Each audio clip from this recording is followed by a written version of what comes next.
Assalamu alaikum. Welcome back to our YouTube channel SC E-Learning. Today we are going to discuss perfect continuous tense. We'll see the sentence structure of past perfect continuous tense, present perfect continuous tense and future perfect continuous tense with relevant examples. So kindly watch the video till the end. If you like this video, kindly like it, share it with your friends and subscribe to our YouTube channel SC E-Learning for latest videos. And kindly press the bell icon so you get the notification on time.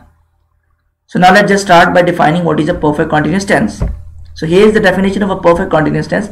A tense which is used to pen down an action which has been in progress for some time in past, continue till now or will continue up to a specific time in the future. जब हम किसी काम के मुसलसल जारी रहने का जिक्र करते हैं कुछ अरसे तक, चाहे वो काम माजी में कुछ अरसे तक जारी रहा इन हम मौजूदा हालात में, यानी कि हाल के अंदर कोई काम जारी रहेगा या फ्यूचर में किसी स्पेसिफिक टाइम पीरियड पे कोई काम शुरू होकर कुछ अर्से तक जारी रहेगा, तो उसको हम परफेक्ट कंटीन्यूअस टेंस की मदद से लिखते हैं। अब हम सबसे पहले सेंटेंस स्ट्रक्चर देख लेते हैं कॉन्टिन्यूअस टेंस का, परफेक्ट कॉन्टिन्यूअस टेंस का।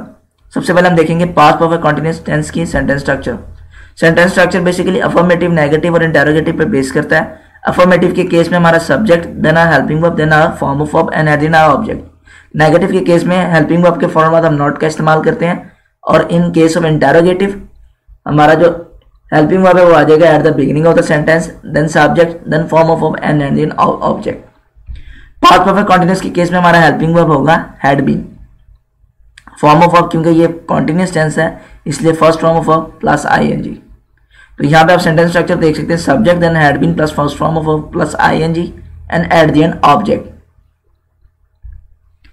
नेगेटिव के केस में हैड के फौरन बाद हम नॉट का इस्तेमाल करेंगे क्योंकि अब हमने जुमला नेगेटिव करना है, और इंटेरोगेटिव में had at the beginning, then subject, then been, then first form of plus ING and at the end our object. Present perfect continuous के केस में हमारा जो हेल्पिंग वर्ब्स है वो है हैज, हैव, बीन। हैज हम तब इस्तेमाल करते हैं जब हम सिंगुलर की बात करेंगे या फर्स्ट थर्ड पर्सन सिंगुलर की बात करते हैं, ही, शी, इट की, और हैव हम इस्तेमाल करेंगे जब हम फर्स्ट पर्सन सिंगुलर या प्लूरल्स की बात करते हैं, आई, वी, यू, दे और any plural noun. Then first form of plus ING and at then our object. Negative के केस में subject, then has, have, not, been, then first form of plus ING and at then our object. Interrogative में has और have at the beginning, then subject, then been, then first form of plus ING and at then our object. In case of future perfect continuous, our helping verb would be will have been. In general अब जो है shall का इस्तेमाल नहीं है तो इसलिए यहाँ पे हम shall को यूज नहीं करेंगे। आप कोई भी न्यूज़पेपर देख लीजिए, कोई न्यू आर्टिकल देख लीजिए, क्योंकि अब अमेरिकन एक्सेंट प्रेफर किया जाता है, अमेरिकन राइटिंग स्टाइल को प्रेफर किया जाता है, तो उसमें shall का इस्तेमाल बहुत लिमिटेड हो चुका है। नेगेटिव के केस में will के फौरन बाद not है, then have been, then first form of plus ing and then our object. In case of interrogative, will at the beginning, then subject, then have been, then first form of plus ing and then our object. अब हम सबसे पहले देख लेते हैं past perfect continuous की examples. सबसे पहले हम अफर्मेटिव एग्जांपल्स देख लेते हैं। He had been bidding for 3 years। अब यहाँ पे देखिएगा एग्जैक्ट टाइम पीरियड नहीं पता तो इसलिए हम फॉर का इस्तेमाल कर रहे हैं। He had been bidding for 3 years, वो 3 साल से बोली लगा रहा था। अब यहाँ पर जैसा मैंने बताया था काम के तसलसल का जिक्र करना है, कुछ अरसे तक कोई काम जारी रहेगा, तो टाइम पीरियड को डिफाइन करने के लिए हम सिंस और फॉर का इस्तेमाल करते हैं। फॉर हम तब इस्तेमाल करेंगे जब हमें एग्जैक्ट टाइम पीरियड नहीं पता, for 3 years, for 3 months, for 3 minutes, for few hours, for few days, for few months, जब हमें एग्जैक्ट टाइम नहीं पता। सिंस हम तब इस्तेमाल करेंगे जब हमें एग्जैक्ट डेट, एग्जैक्ट टाइम पता है, since 2017, since 2016, since morning, since evening, तब हम सिंस का इस्तेमाल करेंगे। इसके कोई एग्जांपल्स देख लेते हैं। I have been watching a movie for 3 hours। मैं 3 घंटे से मूवी देख रहा था। अब यहाँ पे भी देखिएगा 3 घंटे हमें नहीं पता कौन से 3 घंटे, तो इसलिए हमने फॉर का इस्तेमाल किया। He had been singing for the past few years. वो गुज़िश्ता कई सालों से गा रहा था। We had been attending the meeting for an hour. हम 1 घंटे से मीटिंग अटेंड कर रहे थे। अब हम नेगेटिव एग्जाम्पल्स देख लेते हैं। He had not been marketing for a year. वो 1 साल से मार्केटिंग नहीं कर रहा था।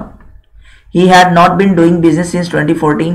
वो सन 2014 से कारोबार नहीं कर रहा था। अब यहाँ पे देखिएगा 2014 एग्जैक्ट ईयर मेंशन है तो इसलिए हमने सिंस का इस्तेमाल किया। She had not been baking for an hour. वो 1 घंटे से बेकिंग नहीं कर रही थी। He had not been casting for the film, वो फिल्म के लिए कास्टिंग नहीं कर रहा था। इंटेरोगेटिव की एग्जांपल्स देख लेते हैं। Had you been struggling since 2016, क्या तुम 2016 से जद्दोजहद कर रहे थे। Had they been counselling for 3 years, क्या वो 3 साल से काउंसलिंग कर रहे थे। Had the prisoners trying to escape for a year, क्या कैदी 1 साल से भागने की कोशिश कर रहे थे। Had they been digging the well for a few hours, क्या वो कुछ घंटों से कुआं खोद रहे थे। अब हम देखते हैं प्रेजेंट परफेक्ट कॉन्टिन्यूअस टेंस की एग्जांपल्स। सबसे पहले हम अफर्मेटिव एग्जांपल्स देख लेते हैं। He has been teaching since 2017, वो सन 2017 से पढ़ा रहा है। I have been playing golf since morning, मैं सुबह से गोल्फ खेल रहा हूं। She has been cooking for 2 hours, वो 2 घंटों से कुकिंग कर रही है या खाना पका रही है। We have been shopping since morning, हम सुबह से शॉपिंग कर रहे हैं। अब नेगेटिव एग्जांपल्स देख लेते हैं। He has not been studying for 3 hours, वो 3 घंटों से नहीं। She has not been teaching for 6 months, वो 6 महीने से नहीं पढ़ा रही। She has not been writing since 2018, वो सन 2018 से नहीं लिख रही है। He has not been listening to music for few hours, वो कुछ घंटों से गाने नहीं सुन रहा या म्यूजिक नहीं सुन रहा है। इंटरोगेटिव एग्जांपल्स देख लेते हैं। Have you been writing a blog for 2 hours, क्या तुम 2 घंटों से ब्लॉग लिख रहे हो। Have they been watching a movie for 2 hours, क्या वो 2 घंटों से मूवी देख रहे हैं। Has he been finding his keys since morning, क्या वो सुबह से अपनी चाबियां तलाश रहा है। यहां पर देखिए सिंस मॉर्निंग इस्तेमाल इसलिए किया गया कि मॉर्निंग या इवनिंग इस समय ने बताया था, उसके साथ हम सिंस का इस्तेमाल करेंगे।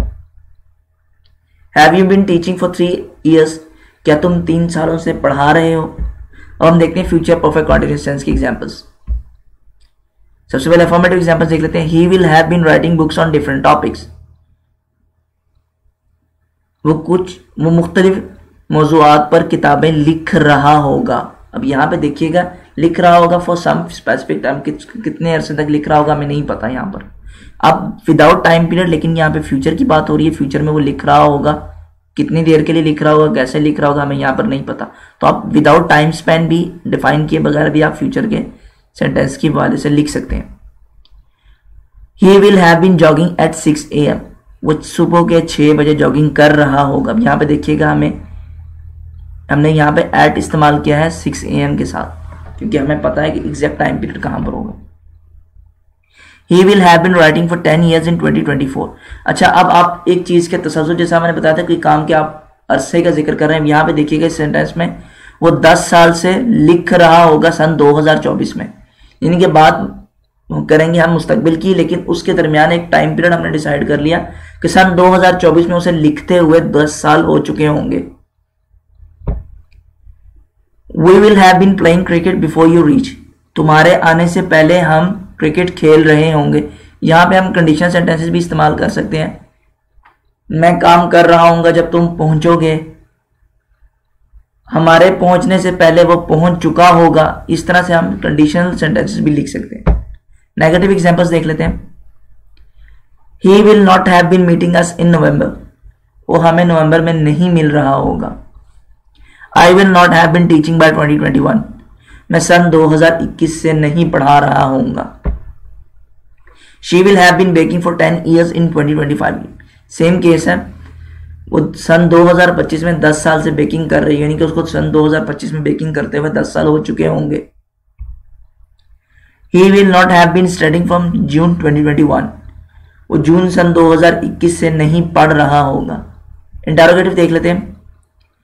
Will you have been blogging in 2025, क्या तुम सन 2025 में ब्लॉगिंग कर रहे होगे। अब ये भी हम फ्यूचर के हवाले से बात कर रहे हैं, एक स्पेसिफिक टाइम पीरियड हमने यहाँ पे डिफाइन कर दिया।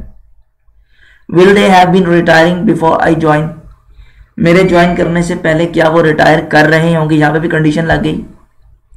Will we have been playing golf before he arrives, क्या हम गोल्फ खेल रहे होंगे उसके आने से पहले। Will you have been practicing in July 2021, क्या तुम जुलाई सन 2021 में प्रैक्टिस कर रहे होगे।